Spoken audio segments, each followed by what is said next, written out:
بسم الله الرحمن الرحيم. الحمد لله، الصلاة والسلام على رسول الله محمد وآله وصحبه ومن اهتدى بهداه. اللهم أرنا الحق حقا وارزقنا اتباعه، وأرنا الباطل باطلا وارزقنا اجتنابه. لتفسير سورة الزمر قيشتنا آيات حوت كخواي پروردگار لو آياتجدا براور ديكمان بودكار لبين إنسان إيمان دار و لنێوان ئینسانی بێباوەڕدا. جارێ خوای گەورە باسی ئینسانی بێباوەڕ دەکات، دەفەرمێت وإذا مس الإنسان ضر دعا ربه. وإذا يعني كاتك مس الإنسان توشي مرۆڤی بێباوەڕ و خراپەکار دەبێت ضر يعني زەرەرێک، زیانێک، نەخۆشیەک، ناخۆشیەک، هەژاریەک. صفەتی چۆنە؟ دعا دەپاڕێتەوە لەکێ؟ ربه لە پەروەردیگاری خۆی، لە ئەڵڵا، لە خوا. یعنی کەسی بێباوەڕ لە کاتی تەنگانە و ناڕەحاتیدا ئەو خوا درۆینانەی کە پێشتر پەرستوونی لە بیری نین. لە کاتی تەنگانە و ناڕەحاتیدا هاوار دەکاتە پەروەردیگاری خۆی کە خالیقیەتی، کە رازیقیەتی، کە زیندوی کردووەتەوە و دەیژێنێ و دەیمرێنێ. ئەو جار منیبەن ئیلەیهی، منیبەن و ئەو کەسە دەگەڕێتەوە و پەشیمان دەبێتەوە بۆ لای خوای گەورە. بەڵام ثم پاشان ئیذا خەوەلەه کاتێک کە پێی بەخشی خوا نیعمەتەن چاکەیەک منه لەلایەن خۆیەوە، چ دەکا کەسە بێباوەڕەکە؟ نەسیە یعنی لە بیری دەچێتەوە ما كان يدعو إليه. ما يعني أو شتي كان لرابردودا يدعو دباراي وبوي للاي خوا من قبل بيشتر.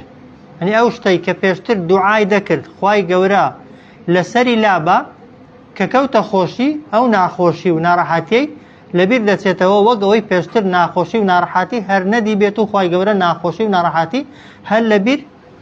هر بسر نهنابه. ئەو جار چی دیکە دەکا؟ وەجەعەلە للهی بڕیار دەدا بۆ خوا ئەندادەن کۆمەڵێک هاوبەش و شەریک. بۆچی؟ لیوضل عن سەبیلیه، بۆ ئەوەی لابدە گومڕا ببێ لە ڕێگای خوا، یان بۆ ئەوەی ئەو پەرستراوانە لایدەن لە ڕێگای خوا. ئەو جار خوا دەفەرمێت بە پێغەمبەر صلی الله عليه وسلم هەرچی ئاوای کرد لە کاتی تەنگانە و ناڕەحاتیدا هاواری کردە خوا، بەڵام کە خوای گەورە خستیە خۆشی ناڕەحاتیەکەی ینی ناڕەحاتیەکەی لەسەر لابرد، خوای لەبیر چۆیەوە و ئەو ناخۆشی و نەخۆشیانەی پێشتر لەبیری چوونەتەوە کە بۆیان لە خوا پاڕاوەتەوە. ئەوە سیفەتی ئینسانە بێ باوڕەکانە. سیفەتی ئینسانە کافرەکانە پێیان بڵێ قل، بڵێ ئەی محەممەد صلی الله عليه وسلم تەمەتع یعنی خۆش بگوزەرێنە، خۆش ڕابوێرە بیکوفریکە لەگەڵ ئەو بێباوڕی کە هەڵت بژاردووە و کە پێی رازی قەلیلەن، بەڵام ئاگادار بە خۆشیەکەت و ڕابواردنەکەت ماوەکەی کەمە. ئینەکە من ئەصحاب النار، بێگومان تۆ لە هاوڵانی ئاگری، تۆ لەو کەسانەی کە دەچی ئاگر، چونکە لە تەنگانە و ناخۆشی و ناڕەحاتیدا بەس هاواری خوات کردووە، بەڵام کە کەوتویە خۆشی لە جیاتی ئەوەی شکری خوا بکەی، لە جیاتی ئەوەی خواپەرستی بکەی، لە خوا یاخی بووی، لە خوا هەڵگەڕاویەوە و هەرچی ناڕەحەتی و ناخۆشیەک کە پێشتر تێیدا بووی هەموویت لەبیر چۆتەوە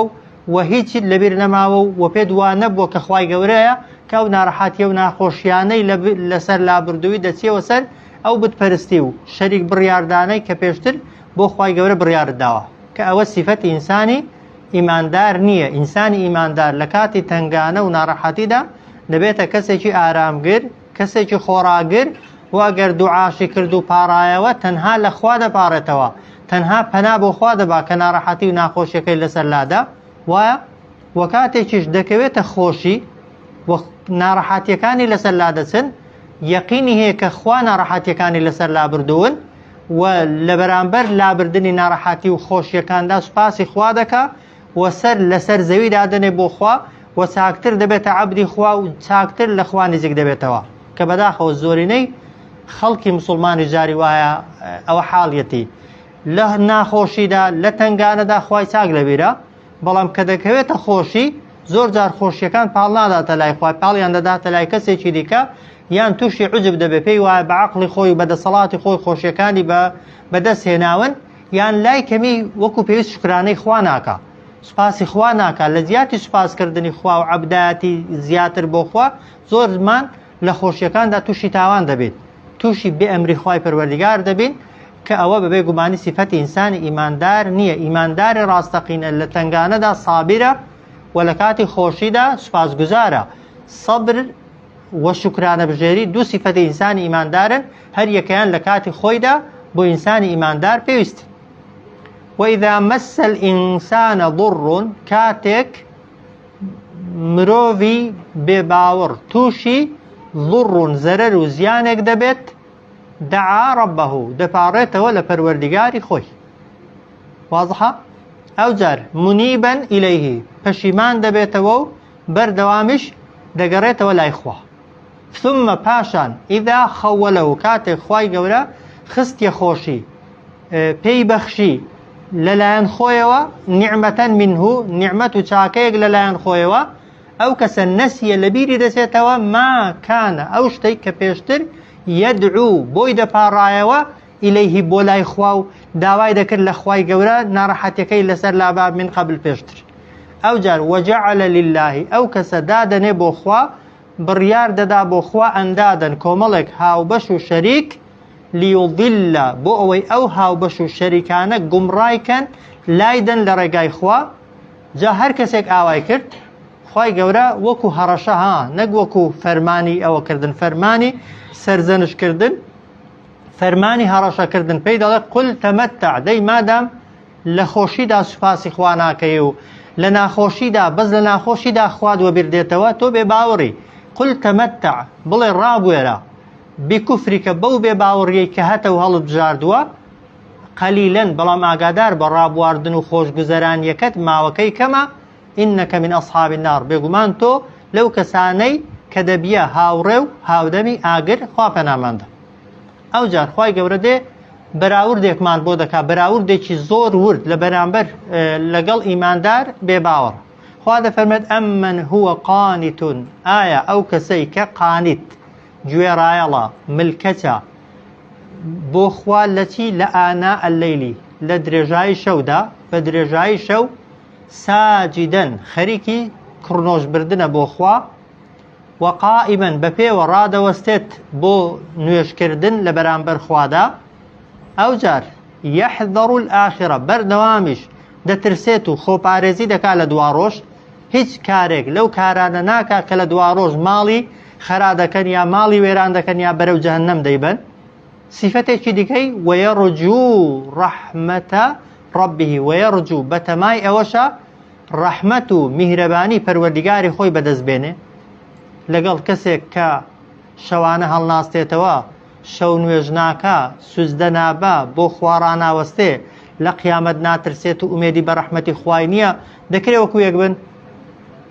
معنای هەیە نەک کەسی بێ باوەڕ. دوو کەسی ئیماندار ها یەکیان شەو نوێژ دەکا و یەکیان شەو نوێژ ناکا، یەکیان لەبەر خوا شەو خەوی لە خۆی قەدەغە دەکا و لە تاریکایی شەودا بە تەنها لەگەڵ خۆی و خوادا دەدوێ و سەری ملکەتی و عەبدایەتی بۆ خوا لەسەر زەویدا دەنێ و لە خوا دەپاڕێتەوە. کەسێکیش تا بەیانی پرخەی خەوی دێ با موسڵمانیش بێت و نوێژە فەرزەکانیش بکە، پاداشیان وەکو یەکە بێگومان نا. ئەگەر کەسەکە هیچ فەرزەکان دەکات، تەمەنەوەی شەو نوێژە بکا لە فەرزەکان بۆتەوە ها فەرزەکان دەکا، شەوانەش بۆ خوا سەری لەسەر زەوی دادەنێت و لە تاریکایی شەودا و لە تەنیاییدا بەدڵسۆزی ها کە سوورەتەکە زۆرتر باسی ئیخلاسی تێدایە. و شەو نوێژیش گەورەترین عیبادەتە لای خوا لە نوێژە سونەتەکان لەبەرچی لەبەرەوەی لە کاتێکدا دەیکەی کەس ئاگای لێ نییە، عیبادەتێکە لە بینی خۆت و خوادا. بەو مەرجەی تەبان کە شەوێ شەو نوێژکردن بەیانی ئاشکرای نەکەی ها، هەیە شەوێ چەند نوێژیکردن بەیانی هەمان ئاشکر ئەوە زەڕۆر نییە. نوێژ شەو نوێژ ئەوەکەی خێرەکەی و ئەجرەکەی لەوەیدایە کە تۆ خەڵک نازانە عیبادەت دەکەی ها، پێویست ناکە ئیعلانیکەی ئیلا مەگەر تەبان بەو نیەتەی نەبێت جیازە بە نیەتەوەی کەسێک فێرکەی کەسێک چاوت لێکا ببیە قودوە و بابەتێکی دیکەی خوای گەورە ئاگای لە نیەتی ئینسانە، بەڵام بۆ خۆ هەڵکێشان و خۆ دەرخستن پێویست ناکە ئینسان باسی شەو نوێژەکانی خۆی بکە. جا خوا دەفەرمێت ئەممن هو قانتون ئایا ئەو کەسەی کە قانیت یعنی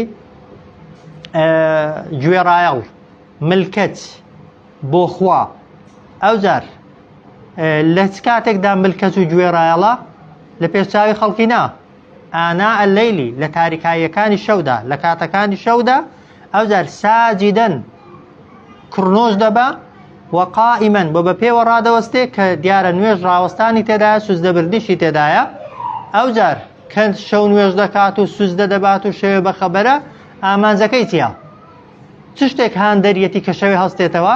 دەبێ هاندەرەکە دە و دوشتە بێ ها يحذر الآخرة لترسي قيامت بوي لقيامت نكوي تنقالة ونارحاتي وناخوشي لدنيا لا توزق خود نارحات دكي توزق خود ماندو دكي توزق خود خوي لخود دتاريني لدنيا دا خوي لتاوكاني خود دور دكي بوي لقيامت بإسراحات خوي يا يعني وقت الله إسراحات كي وكشو بدي أو جار آمان جدو همي أويا ويرجو بدز بينه أميديتي بدز بين رحمة ربي مهرباني پروردگاري جاري كشباس مان كردو هر عبادتك ديكي لا كاتي او دو هستد لدل دانا بخوالد ورناقري ها تا وبدز ديني يعني همو عبادتك كديكين ليك كاتي دا دبي بو او بكين نسي نجانمي خوانا ما سوتيني لقيامت بترسين ولا همان كادا بو اوش ديكي بس يبهشتي ها انسان هم امان زيتي نسيتا اقر وهمش ديوي بعبادتك كان بسيتا بهشتي جاء او ايمان داريكا يحذر الآخرة كشو نوش دكا لقيامت دترسي بو يشوي هالدستيتوا لأنه هم كس حزي ليه بخوي ويرجو وبو وشيتي بدز بيني أميدي وبدز بين رحمة ربه مهرباني پروردگاري جاء أو طبعا برسيارة وجوابكي محذوفة خواده فرمت آية أو كسي كملكتي خواي پروردگارا وشوانه هالدستيتوا سوزده دباتو بپي وراده وستيت لهمان کاتدا ترسی قیامەتی هەیە و ئومێدی بە ڕەحمەتی خوای پەروەردیگارە لەگەڵ کەسێکدا یەکسانە وەکو یەکەکە ئەو کارانە ناکا بێگومان بە هیچ شێوەیەک وەکو یەک نیت ئەو جار خوا دەفەرمێ قل هل يستوي الأعمى قل هل يستوي الذين يعلمون پێیان بڵێ ئایا ئەو کەسانەی کە دەزانن وەکو یەکن یەکسانن والذين لا يعلمون لەگەڵ ئەو کەسانەی کە نازانن کەسێکی زانا لەگەڵ نەزانێکی وەکو یەکە بێگومان نەخێر مەسەل لە هەموو شتەکاندا جا کەسێک بەنمونە لە دیندا شارەزایی هەبێت و قسە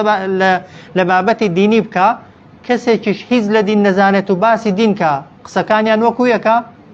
بێگومان نا بەنمونە تەبیبێک کە بەنمونە شارەزایی لە طب و لە اختصاصی خۆیدا هەیە باسی اختصاص و ئەو نەخۆشیانە بکە کە تایبەتمەندە لەگەڵ کەسێک کە هیچی لێ نازانێ وەکو یەکن بێگومان نەخێر چۆن ئەو دوانە وەکو یەک نین بە هیچ شێوەیەکیش ئەو کەسێک کە ملکەتی خوایە و کەسێک بێ ئەمری خوا دەکا وەکو یەک نین کەسێک سوزدە بۆ خوا دەبات و کەسێک سوزدە بۆ خوا نابا وەکو یەک نین کەسێک شەوانە هەڵدەستێتەوە و یەکێک هەڵناسێتەوە وەکو یەک نین کەسێک لە قیامەت دەترسێ یەکێک کەش ناترسێ وەکو یەک نین ئەوەی ئومێدی بە بەهەشتە و کەسێکی دیکە ئومێدی بەهەشت نییە بە هیچ شێوەیەکی نابێ وەکو یەک بێ لە دنیاش نابێ وەکو یەک بێ دەبێت کردارت ڕەفتارت هەڵسوکەوتت جیاواز بێ و لە قیامەتش بەبێ گومانی پاداشتەکەیان و شوێنەکەیان و جێگەیەکەیان وەکو یەک نییە قل هل يستوي الذين پێیان بڵێ ئایا وەکو یەکن الذين يعلمون ئەوانەی دەزانن و والذين لا يعلمون ئەوانەی کە نازانن بێگومان طبعا جوابەکەی مەحذوفە بەڵام بێگومان وەکو یەک نین بەڵام چێ لەو بابەتانە تێدەگا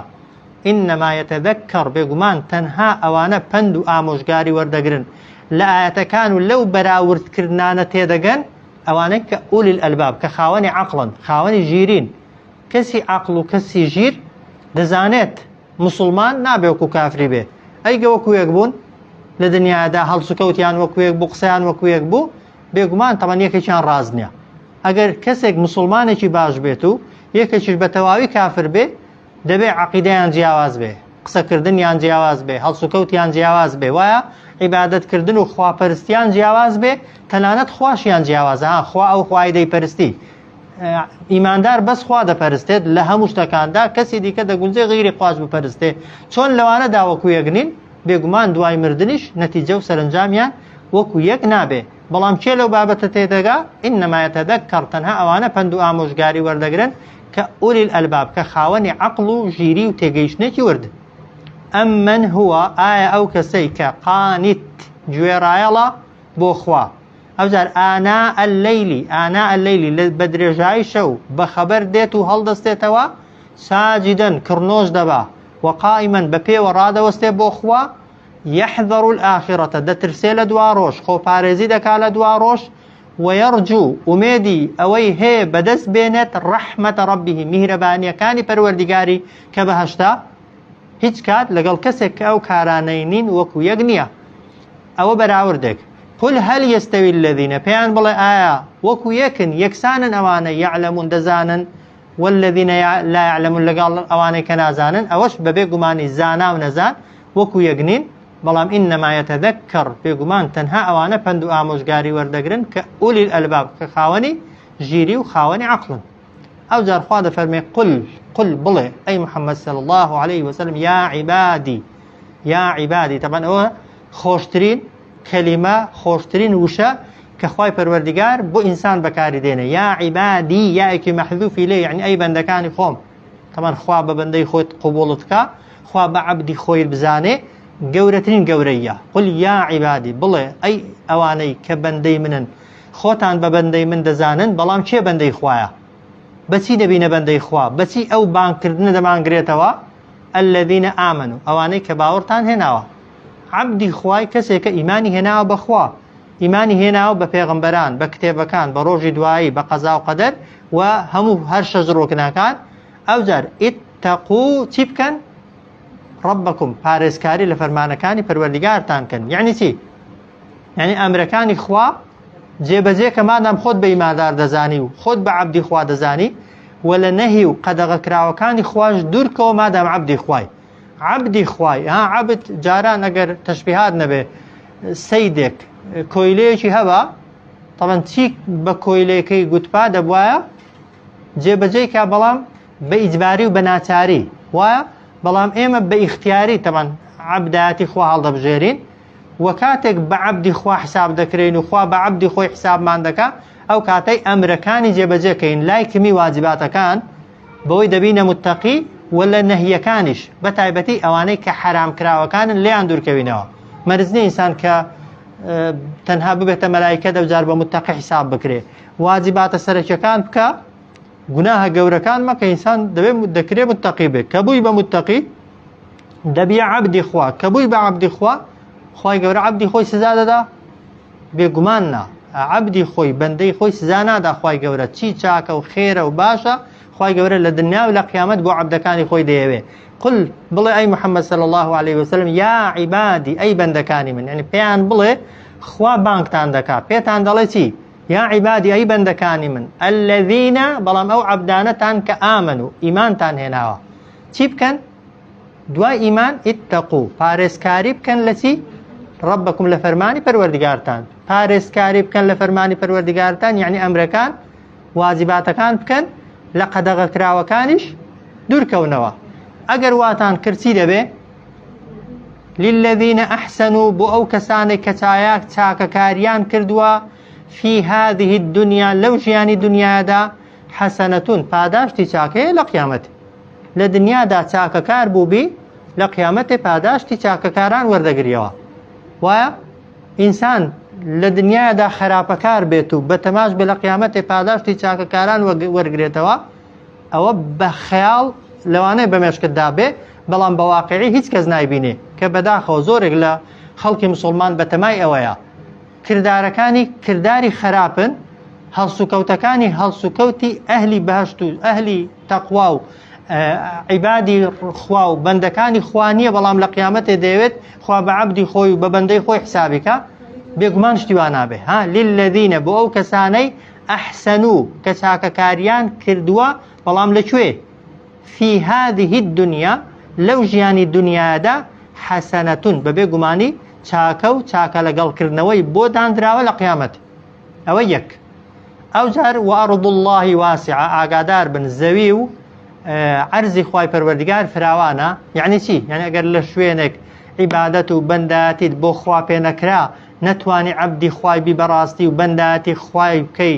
بەڕاستی بڕۆ لە شوێنێکی دیکە بەندایەتی بکە کە ئەوە مفەسرین دەفەرمون لەسەر ئەو ئیماندارانە هاتۆتە خوارێ کە کۆچیان کرد بۆ حەبەشە پێش مەدینەی تەبان ها مسلمانان دوو جار کۆچیان کردووە بۆ حەبەشە کە پێغەمبەریان لەگەڵ نەبووە صلی الله عليه وسلم کە مەجموعەیەک ئیماندار لە ئەنجامی زەخت و زۆری و فشاری بتپەرستەکانی مەککە کە نەیان دەهێشت تەنانەت لەناو حرەمی مەککەدا نوێژش بکەن بە ئاشکرا و بە ئازادانە خوای گەورە ڕێگای پێدان هیجرەت کەن بۆیە خوا پێیان دەفەرمێت ئەرض الله زەوی خوا فراوانە ئینەما بێگومان تەنها و تەنها یوەفا یعنی وەردەگرنەوە پاداش دەدرێنەوە یوەفا یعنی وەردەگرنەوە پێیان دەدرێتەوە ئەسابیڕونە ئەوانەی ئارامگرن ئەجرەهم پاداشتی ئارامگریەکەیان بە چەندە بغەیری حیساب بەبێ ژمار پاداشتی هەموو چاکەیەک یەک بە چەندە چاکەی ئاسایی لای کەمی یەک بە دەیە هێندێک جار یەک بە سەدە بە نەسی ئاەت هێندێک جار یەک بە حەوسەدە هێندێک جار خوای گەورە حەوسەدەکەش چەند ئەوەندە لێ دەکاتەوە بۆ کەسێک کە ئیخلاس و دڵسۆزی زۆر لە دڵیدا هەبێ بەڵام سەبر ڕێژەکەی و ئەندازەکەی دیار نییە یعنی لەوانە زۆر زیاترە یعنی ڕقەم و ژمارە نایخوێنێتەوە سەبر لەسەر چی بە تایبەتی تەمان لێرە مووقیفەکە و مووقیعەکە باسی سەبرە لەسەر دین ها ئەو کاتەی لەسەر دین ئەشکەنجە دەدەرێ لەسەر دین ناڕەحات دەکرێ ناچار دەکرێ شەریک بۆ خوا بڕیاردەی بەڵام بڕیاری نادەی ناچار دەکرێ سوکایەتی بە دین و بە پێغەمبەر و بە مسلمانان بکەی بەڵام نایکەی لەسەر دینەکەی خۆت بەردەوامی هەڵدەبژێری و ئامادەی تەحملی هەموو ناڕەحاتیەکان کەی وەکو سەحابەکانی پێغەمبەر صلی الله عليه وسلم ئەو جۆرە سەبرە تەمان لە هەموو سەبرێکی گەورەترە دەنا سەبر لە کاتی تنگانە و ناڕەحاتیشدا هەر سەبرە جاری وایە لە کاتی خۆشیشدا ها کە تووشی خۆشیەک دەبێ پێویستیت بە سەبر هەیە بەهۆی خۆشیەکەیەوە تووشی بێئەمری خوا نەبیت لە خۆبایی نەبی و تەکەبور نەکەی بۆیە سەبر یعنی خۆڕاگری لەسەر جێبەجێکردنی ئەمری خوا جا ئەمری خوا هێندێک جار پابەندبوونە بەدین هێندێک جار ناشکری نەکردنە و وەک دەڵێ ناومێد نەبوونە و هێندێک جار لە خۆبایی نەبوون و سەرسام نەبوونە بە خۆت بە هەر جۆرێک لە جۆرەکان ئینسان خاوەنی سەبر بێ پاداشتی سابیرین و ئارامگرەکان لە قیامەتێ نیسبەکەی و ڕێژەکەی دیار نییە عەدەدەکەی بە شێوازێکە ژمارە و ڕقەمەکانی ئینسان نایخوێنێتەوە قل یا عیبادی بڵێ ئەی بەندەکانی خۆم الذین ئامنوا ئەوانەی کە باوەڕدارن چی بکەن اتقوا ربکم فەرمانی پەروەردگارتان جێبەجێکەن لە نەهی و قەدەغەکراوانەکانی پەروەردگارتان دوورکەونەوە ئەو جار بزانن للذین ئەحسنوا بۆ هەر کەسێک چاکەکار بوو بێ في هذه الدنيا لو ژیانی دنیادا حەسەنە خوای گەورە پاداشتی چاکەی بۆ داناوەتەوە یەک بە دە و یەک بە سەد و یەک بە حەوسەد و ئەرض الله زەوی خوش فراوانە ئینەما یوەفە الصابرون بێگومان وەردەگرنەوە ئارامگران پاداشتی ئارامگریەکەیان بغەیری حساب بەبێ ژمار ئەو جار جارێکی دیکە خوای گەورە دێتەوە سەر مەسەلەی ئیخلاس خۆیەکلاکردنەوە بۆ خوا و ملکەزبوون بۆ خوا ها لەبەرەوەی جارێکە گوتمان ئیخلاس سەرەکی ترین پایەی عیبادەت و خواپەرستیەکانە و هۆکاری یەکەم و ئاخیرە بۆ ئەوەی خوای پەروەردگار عیبادەتەکانمان لێوەرگرێ قل بڵێ ئەی محەممەد صلی الله عليه وسلم ئینی بێگومان من ئومیرتو فەرمانم پێکراوە ئەن ئەعبود الله خوا بپەرستم ئەوە پێغەمبەرە صلی الله عليه وسلم خۆی دەخاتە شوێنی ئەوانەی کە نسحەتیان دەکا ها پێیان بڵێ من کە دەڵێ من یعنی ئێوەش ها من فەرمانم پێکراوە کە خوا بپەرستم ئەوە یەک چۆن بپەرستم مخلیصەن بەدڵسۆزی کاتێک بەندایەتی دەکەم بۆ خوا هیچ شتێکی دیکەم لە دڵدا نەبێت جگەل لە خوا لە خۆ ڕازیکردن ئەوە دوو ئەو جار لەهوو هەر بۆ ئەو خوایش ئەدین گوێڕایەڵ بم تەنهام بە قسەی ئەوی بکەم تەنها ملکەتی ئەو بم واضحە قل پێیان بڵێ ئەی محەممەد صلی الله عليه وسلم ئینی بێگومان من ئومیرتو فەرمانم پێکراوە ئەن ئەعبود الله کە خوا بپەرستم بە تەنها شەریکی بۆ بڕیار نەدەم ئەوە یەک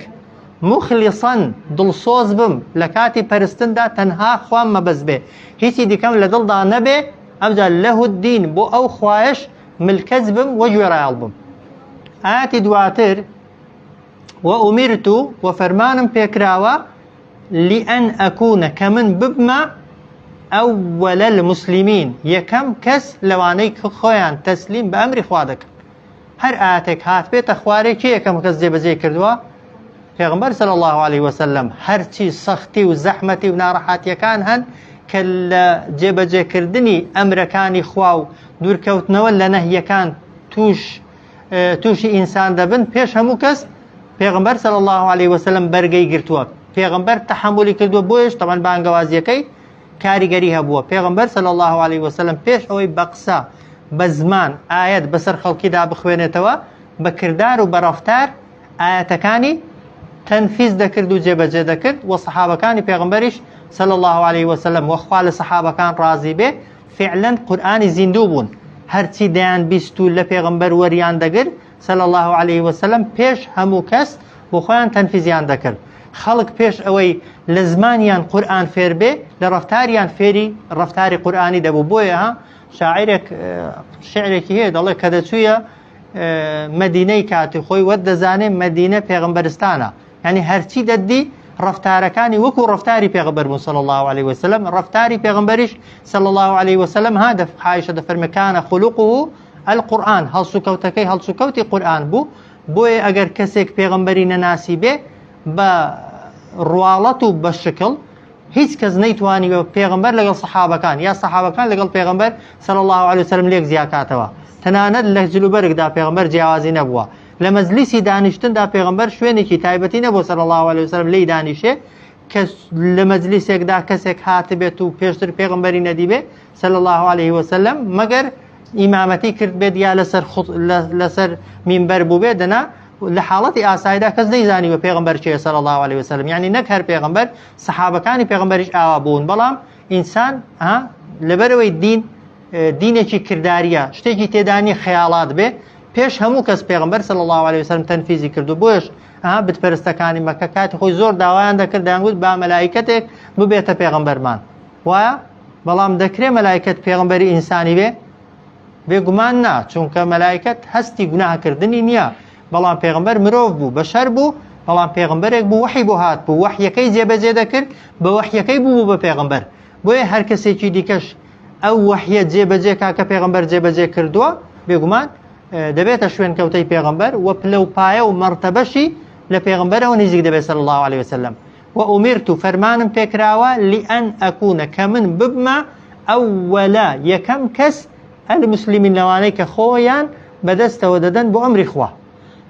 ئەو جار قل بڵێ ئەی محەممەد صلى الله عليه وسلم ئینی بێگومان من ئەخاف و دەترسم ئین عەسەیت ڕەبی ئەگەر سەرپێچی پەروەردیگارم بکەم لە چی دەترسم لە عەذابە یەومین عەظیم لە سزای ڕۆژێکی زۆر گەورە ئەو پێغمبەر صلى الله عليه وسلم کە معسوومە کە خوای پەروەردیگار کردوویەتیە گەورەترین مەخلوق و دروستکراوی خۆی بەڵام ئەگەر سەرپێچی کردبا و بێ ئەمری خوای کردبا خوا سزای دەدا یا نەدەدا بێگومان دەیدا و زۆر جاریش خوای گەورە هێندێک سزای نەفسی و دەرونی بۆ پێغمبەر داناوە صلى الله عليه وسلم زۆر جار پێغمبەر هێندێک ڕەفتاری کردوون خوا بۆی ڕاست کردوتەوە و خوای گەورە لە قورئاندا سەرزەنشتی پێغمبەری کردووە زۆر جار سوورەتی عەبەسە چەند کەلای تێدانە کەلایەکان کە تۆمترین وشەیە لە زمانی عەرەبیدا یعنی نەخێر وانابێ وانەکەی زۆر جار بۆ پێغمبەر بەکارهاتوە صلى الله عليه وسلم و پێغمبەرش ئەگەر سەرپێچی ئەمری خوای گەورەی کردبایە دەبووە ترسی ئەوەی هەبێت کە خوا سزایدا ئەی ئێمە کە گوناه دەکەی و ناترسی تەوەن جیاوازە ئینسان ئەگەر گوناهی کرد و دواتر خەفەتی خوارد گوناهی کرد و زانی کەم تەرخەمی کردووە گوناهی کرد و زانی خوایەک هەیە دەتوانێت لێشی خۆش بێ و دەتوانێت عقوبەت چەندە زۆر بن عەفوت کا بەڵام ئەتۆ کەم تەرخەمی یعنی ئەگەر اعترافت بە تاوان و بە خراپەی خۆت کرد ئەوە گەورەیە ئەوە عەبدایەتیە بەس ئینسان گوناه کا و نەترسێ گوناه کا و پێشی وابێ سزا نادرێ گوناه کا و پێشی وابێ لەو کەسانە زۆر چاکترە کە گوناه ناکەن ئەوە خەتەرە و دەبێ ئاگامان لێی بێ بە هیچ وأمرت لأن أكون أول المسلمين قل إني أخاف إن عصيت بيان بلا أي محمد صلى الله عليه وسلم بيقمان من دا ترسم إن عصيت ربي أجر سر بيسي فرماني پروردگارم بكم دا ترسم لتي لعذاب سزاي يوم عظيم روجي زور قوله قل ديسان خواد فرمي بيان بلا أي محمد صلى الله عليه وسلم الله أعبد جاوي عربي بزاني خوي لا أصل دا أعبد الله ها بەڵام لێرە دەفەرمێ لەسەرێ ئەن ئەعبود الله بوو لێرە ئەڵڵایەکە هاتۆتە پێش ئەعبودوەکەی ئەعبودەکەی أول زماني عربي دا بيدا وتري حصر قل الله يعني تنها وتنها بس الله دا پرستم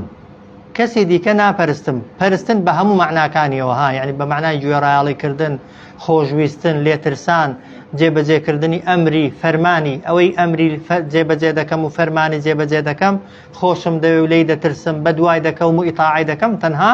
ئەڵڵایە چۆنیش دەیپەرستم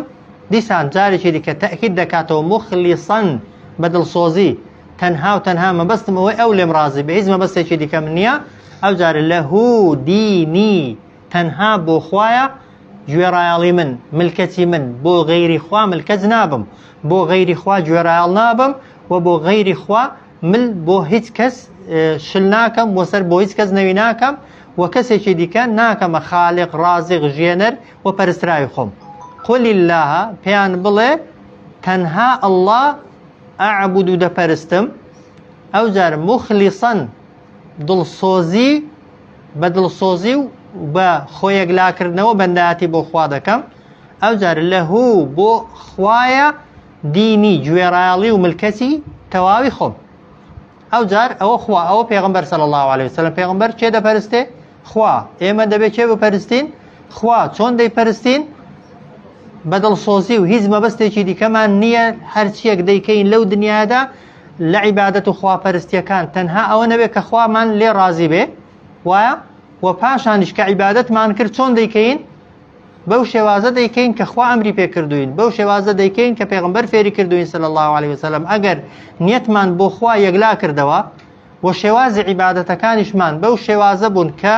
خوا فێری کردوین 100% یەقینت هەبێ و سوێن لەسەر خۆت بخۆ سوێندت لێ ناکەوێت کە هەموو عیبادەتەکانت وەرگیراون و قبول کراون بەعکسیشەوە طبعا ئەگەر کەسێک ئەوە بەس وەکو گوتمان پێشتر بەس خوا ئاگای لە نیەتی خۆتە وایە عیبادەتێکت کردووە بینی خۆت و خوا ئەگەر بۆ خوا نەبوو بێ 1000 جار وەک دەڵێ عیبادەتت دووبارە کردبێتەوە ئیخلاسی تێدانە بێ خوا ناوێ خوای گەورە شتی تێک هەڵە و پێکەڵە و بۆ کەسێکی دیکەت کردبێ لە ئینسانی قبول ناکات و ئیخلاسش بەتەنە شەر نییە وەکو گوتمان جاری وایە ئینسان دڵسۆزە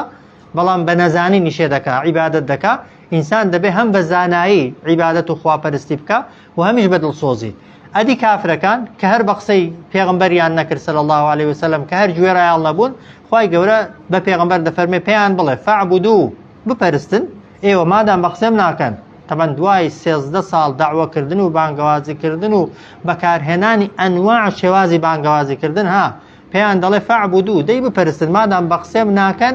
ما شئتم ئەوەی حەستان لێ و پێتان خۆشە من دونی هیچ جگە لەخوا بەڵام حەقیقەتێکەیە دەبێ بیزانن قل پێیان بڵێ ئین الخاسرینە بێگومان زەرەرمەندانی ڕاستەقینە چێن الذين ئەو کەسانن خەسیڕوا کە لە دەستی دەدەن ئەنفوسەهم خۆیان دەدۆڕێنن تۆ لە قیامەتێک کە چوویە ئاگر تەبەن لەبەر خەشم و قین و تووڕەیی و سزای ئاگر ئاگاد لە خۆشت نییە تەبان ها ئەو جار و ئەهلیهم کە سوکاریشت دەدۆڕێنی چونکە کە سوکارەکەت ئەگەر باشتی بن لە شوێن ئەوان لە باشتێن و تو لە دۆزەخێن تەبان هەر نایان بینیەوە ئەگەر وەکو تۆ دۆزەخی بن ئەگەر لە تەنیشت تۆش بنها لەگەڵ تۆش پیان خەنەیەک ژووری کە واژ ناکەن لەبەر ئەشکەنجە و ئازار و ناڕەحاتی تەبەڕایان لێ دەکەی و بێزاریان لێ دەردەبڕی بۆیە ئەلا ذالکە ئاگادار بن هەر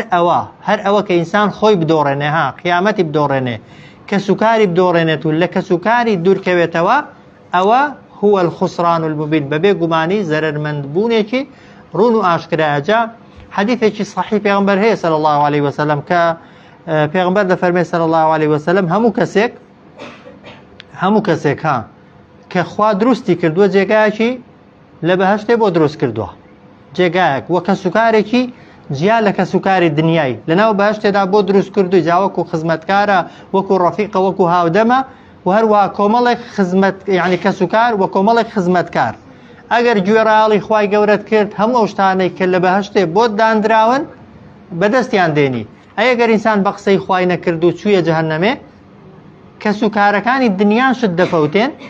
و ئەو کە سوکار و خزمەتکار و جێگا و شوێنانش کە خوای پەروەردگار لە دنیادا بۆی داناوی ئەوانەش هەمووان لە دەست دەدەیت بۆیە خەسارەتمەند و زەرەرمەندی ڕاستەقینە ئەو کەسەیە کە دینی دەدۆڕێنێ کە دینت دۆڕاند خۆشت دۆڕاندووە کە سوکاریشت دۆڕاندووە بەهەشت و هەموو نیعمەتەکانی قیامەت و خۆشیەکانی بەهشت لە دەست داوان. فاعبدوا هذا فەرمێ بپەرستن ئەو ئەمرە پێی دەگوترێ ئەمری سەرزەنشتکردن ها نەک جێبەجێکردن، وەکو تووڕەبوون خواوایان پێ دەڵێ ها، وەکو بێزاربوون لەوەی کە ئەو هەموو شێوازی داوەکردن و بانگەوازیکردنیان لەگەڵ بەکارهێنراوە. ها کەسێک ئەگەر زۆر نسحەتت کرد و هەر بە قسەی نەکردی دوای دەڵێ چی؟ دەی بڕۆ کەیفی خۆتە چ حەز لێ بیکە، خۆ پێت خۆش نییە هەموو شتێکی بکە، وایە؟ بەڵام کە هەر بە قسەی نەکردی دەی وەک دەڵێ وەکو جۆرێک لە تووڕەبوون دەڵێ بەی کەیفی خۆتە بە قسەم ناکەی چ دەکەی بکە. ڕێک لەو بابەتەی فاعبدوا ما شئتم بپەرستن ئەوەی بۆ خۆتان دەتانەوێ مادام بە قسەی من ناکەن من دونیه جگە لەخوا.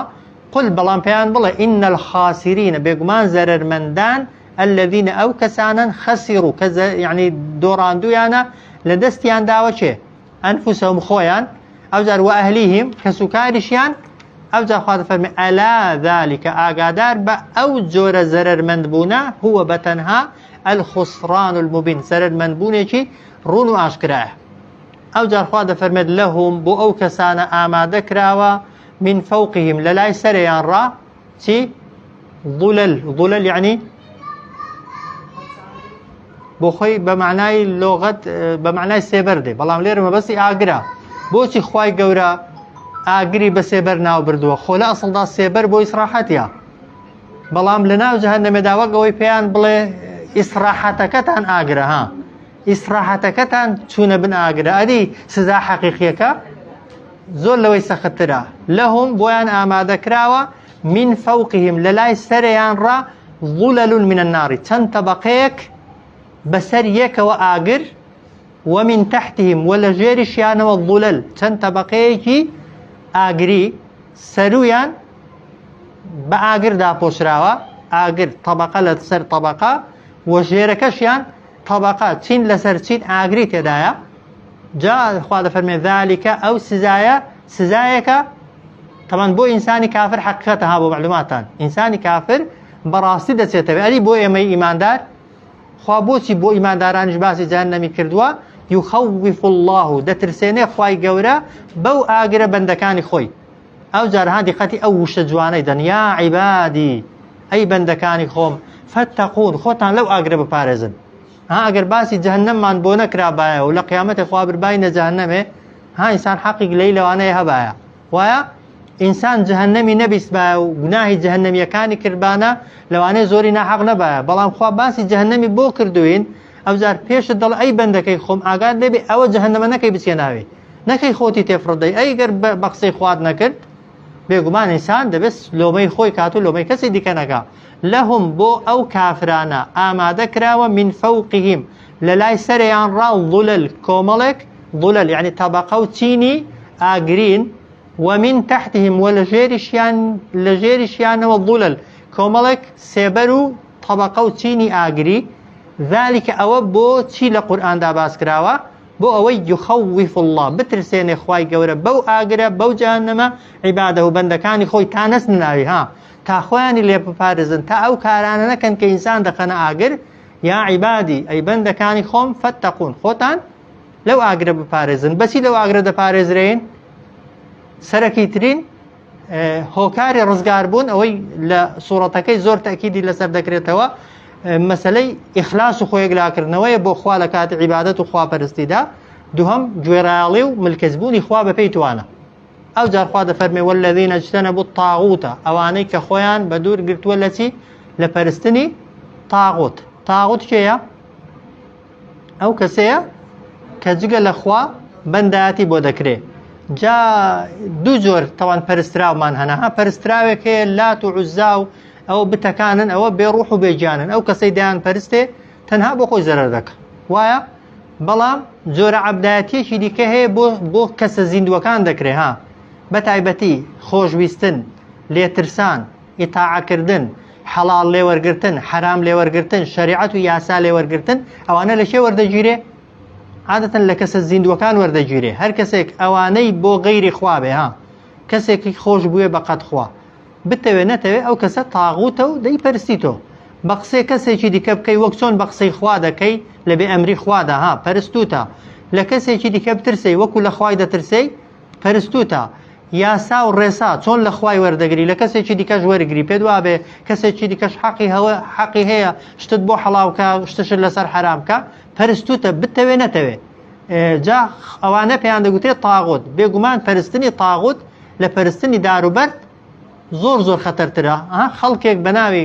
عەقیدە پاکی و ئیهتیمامدان بە عەقیدە جاری وایە سەری زمانی بۆتە باسکردنی شێخ پەرستن و قەبر پەرستن و دار پەرستن و نوشتە و گشتەک و بەڵێ ئەوانەش خراپن و ئینسان ئەگەر بیان پەرستێ پێیان لە دین دەردەچێت بەڵام ئەگەر ئەوانە خراپیەکەیان تەنها بۆ خۆت بێ ئەو کاتێک کە خەڵک دەبێتە عەبدی بەندە زیندوەکان و لەبێ ئەمری خوادا بە قسەیان دەکات و بەدوایان دەکەوێت و گوێڕایاڵیان دەکا و پشتیان دەگرێت ئەو کاتە زەرەر بۆ خۆشتە بۆ خەڵکی دیکەشە بۆیە خوای گەورە دەفەرمێ والذین اجتنبوا الطاغوت ئەوانەی خۆیان بە دوور دەگرن لە تاغوتەکان هەر لێیان نزیک نابنەوە ئەو جار لە چی خۆیان لێ بە دوور دەگرن ئەی یعبودوها لەوەی کە بەندایەتی بۆ بتەکان بۆ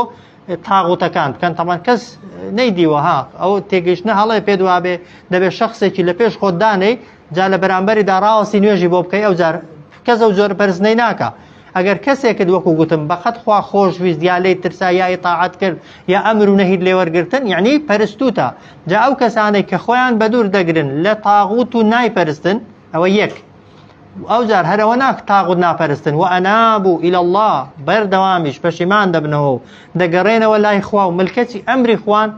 لەهم البشرا بۆ ئەو کەسانە هەیە چەندان موژدە چەندان دڵخۆشی خوای گەورە دەفەرمێ فەبەشیر عیبادی لێرە ژیایەکی مەحذوفی لێ مژدە بدە بە بەندە ڕاستەقینەکانم کە دەستنە ئەو بەهەشتە و دەستنە ئەو شوێنە خۆشانە و ئەو مژدانە شمولیان دەکەن ئێستا باسی بەندەکان دەکا والذین اجتنبوا الطاغوت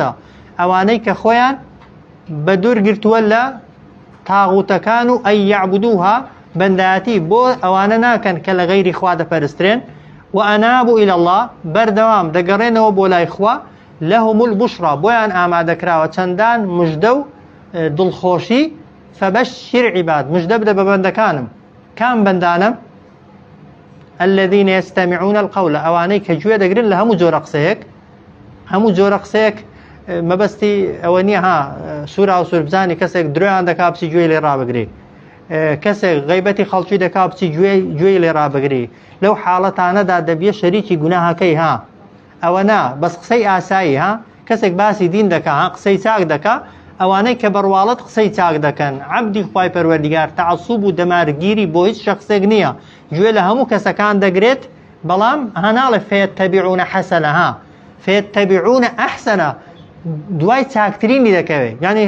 یعنی ئینسانی ئیماندار تەنها بۆی هەیە گوێ لە کەسی چاک بگرێ بۆ معلوماتان و تەنها بۆ شت هەیە گوێ لە شتی چاک بگری بەڵام لە ناو چاکەیدا بۆ خۆت کامیان جێبەجێ دەکەی چاکترینەکەی دەنال وەکو گوتم لە بینی کەسێکی ئیماندار و کەسێکی بێ باوەڕدا مخەیر نی بچی لە گوێ لە بێ باوەڕەکەی بگری و ئیماندارەکەی واز لێ بێنی یەکێک قورئانت بۆ باز دەکات و یەکێک دەسێ باسی کوفر و ئیلحادت بۆ دەکا بچی گوێی لێ بگری نا لە ناو ئەوانەی چاکن گوێ لە هەمووان دەگرم بەڵام مەرزنی بە قسەی هەمووان کەم دیقەت دەدەمێ کامیان چاکترینە کامیان باشترینە ئەوەی جێبەجێ دەکەم چونکە ئینسان دەبێت بە دوای چاکترین دابگەڕێ الذين يستمعون القول ئەوانەی کە گوێ دەگرن لە قسە بەڵام فەیەتەبیعونە دەکەونە شوێن ئەحسەنە و چاکترینەکەی أولئك الذين ئەوانە کەسانێکن هەداهم الله خوای گەورە ڕێنمونی کردوون نیشانەی ئەوەی کە خوا هیدایەتی داون تەمەنەوە مواسەفاتێکە هەموو کەستەی دانیە زۆر جار ئینسان دەمارگیری بۆ شخصێک هەیە بۆ کەسێک هەیە ئەوە خراپە پێ دوابێت تەنها قسەی شخصێکی قسەی کەسێکی نە قسەی هیچ کەس بە مطلقی هەمووی چاکە ئەوەی کەس بێ جگە لە پێغەمبەر صلی الله عليه وسلم و نە قسەی ئەوانەی دیکەش بە مطلقی هەمووی خراپن قسەی چاک لە هەر کەسێکەوە بوو وەری دەگری أولئك الذين هداهم الله أوانا كسانك خوا هدايتي داون وأولئك وأوانا هم ببيك جماني أولو الألباب خاوني عقل خاوني جيري نشاني عقل مندي نشاني جيري إنسان إيمان دار أويك لهمو مجلسي خير وشاكدا دا دنيشي بلام بردوام لهالبجاردن دا عقلي بكارديني جيري بكارديني كاميان قصي باشتر وشاكتري كن بدواي قصة باشترين كانوا كردوا چاکترینەکان كان دەکەوێت آياتي دواتر خوا دەفەرمێ أفمن حق عليه كلمة العذاب ئایا ئەو کەسەی کە حەقا یعنی جێگیر بووە بەسەریدا كلمة العذاب برياري سزا لقل كسك كل سزا رزقاري بو وكو يكن بيقماننا أفأنت آياتو أي محمد صلى الله عليه وسلم تنقذ دتواني الرزقار كي بين يدري من في النار أواني لا أقردان پیغمبر دتواني كسك كردوي نبي بو خوي إيماني نبي أهلي آقر بي پیغمبرش صلى الله عليه وسلم ناتواني لا آقر بيه نتدري أو إنزاري يعني بتماي پیغمبرش تيمكو بدماي كس تيمكو أقر كردو كاني خود لا آقر درد نهينن بيس كز لا آقر ناين يدري نهي يدري أفمن حق عليه كلمة العذاب أو كسيكا واجب بو جيجير بو بسري دا برياري سزاي خواي پروردگار أتو علماء دا فرمون جوابكي محذوفة دتواني هدايتي دي بيقماننا أفأنت تنقذ آتو دتواني رزقار كي كسك لا آقر دايا شون ناتواني كسك چوبيت آقر لا آقر بيهن يدري واضح مگر كسك إيمان دار بجيازة پیغمبر شفاعتي بوبكا وبشفاعتي پیغمبر بيت داري بلام أو كاتش هوكاري هات ندري كي إيماني خويتي چون كشفاعت تنها بو چه دكري بو إيمان داري دكري پیغمبر صلى الله عليه وسلم مامي بو همو دلسوزي وباشي كهيبو بو پیغمبر صلى الله عليه وسلم پیغمبر دي فرمو بس يكزار لا إله إلا الله يبلي تالاي خوي قسمها به كان قد لقيامته هیچی پێ ناکرێ ناتوانێت لاگرێت چۆن ئەوەت پێ ناکرێ کەسێکیش لە دنیادا بۆ خۆی هیدایەتی نەوێت و ئیمانی نەوێت و بە دوای ڕێگای ڕاست نەکەوێت بە زۆری کەس ناتوانێت هیدایەت دەی کۆتا ئاەت للذین اتقوا ربهم بۆ ئەو کەسانەی کە خۆپارێز بوون لە فەرمانی پەروەردگاریان چی ئامادەکراوە للذین بۆ ئەو کەس لكن الذین بەڵام ئەوانەی اتقوا خۆپارێزیان کردووە ربهم لە فەرمانی پەروەردگاریان خۆپارێزیش وەکو گوتمان ئەمرەکان واجباتەکانت جێبەجێ کردوون لای کەمی لە گوناها گەورەکان دوور کەوتوویەوە هەر ئەوەندەت کردبێ زۆرە بۆی ئینسان دەبێتە متقی مەرز نییە تەوان کەس نییە گوناهی بچووکی نەبن کەبائیرت نەبێ گوناها گەورەکان زەقەکان و واجباتە سەرەکیەکانت جێبەجێ کردبێت دەبێ متقی کە بووی بە متقی خوا دەفەرمێت لەهم بۆیان ئامادەکراوە غوڕەفون چەندان کۆشک و تەلار و باڵەخانەی بەرز و بڵیند ئەوجار من فەوقیها لە سەرووی ئەو کۆشک و باڵەخانانەشەوە غوڕف کۆمەڵێک باڵەخانە و کۆشک و تەلاری دیکە هەنە مەبنیەتون کە دانراون یعنی باڵەخانەکان یەک قاد نین قاد لەسەر قاتن چین لەسەر چینن ئەوجار تەجری من تحتی الأنهار دەڕوا بەژێر هەر یەکێک لەو باڵەخانانەدا چەندان ڕووبار وعد الله ئەوە چییە بەڵێن و پەیمانی خوایە ئەوجار لا يخلف الله الميعاد خوای گەورە پێچەوانەی پەیمان و بەڵێنی خۆی ناجوڵێتەوە کە ئەوە گەورەترین مژدە و دڵخۆشیە بەڕاستی بوون بە متقی هێندە زەحمەت نییە فەهمی ئێمە غەڵەتە بۆ وشەی متقی ئێمە پێمان وایە متقی دەبێت بەرماڵی بە ئاسمانەوە بفرێت و یان شکڵێکی تایبەت و جلوبەرگێکی تایبەت یا مەرز نییە وابێ لكن الذين اتقوا ئەوانەی خۆپارێزیان کردووە لە چی خۆت پاراستوێ وەکو گوتم بەس لە گوناها سەرەکیەکان وە لە واجبات تەرک نەکردنەکان ئەوانەی پارێزکاریان لە ئەمری پەروەردگاریان کردووە لەهم غوڕەفون بۆیان ئامادەکراوە چەندان باڵەخانە و کۆشک و تەلاری بەرز من فەوقیها لە سەرووی ئەوانیشەوە کۆمەڵێک کۆشک و تەلاری دیکەی بەرز هەن کە مەبنیە لەسەر یەکدانراون تەجری من تحتی الأنهار بەژێریاندا دەڕوا چەندان ڕووبار وعد الله ئەوە کە باسکرا پەیمان و بەڵێنی خوایە پەیمانی خوش گومان دەبێ لی هەبێ بێگوماننا لا يخلف الله پێچەوانە ناجوڵێتەوە خوای گەورە لەگەڵ میعاد هیچ پەیمان و بەڵێنێکی خۆی خوای گەورە بەنسیبمان کات و بامان کاتە ئەهلی تەخوا بۆی شایستەی ئەو مژدەیە بین ئینشاءالله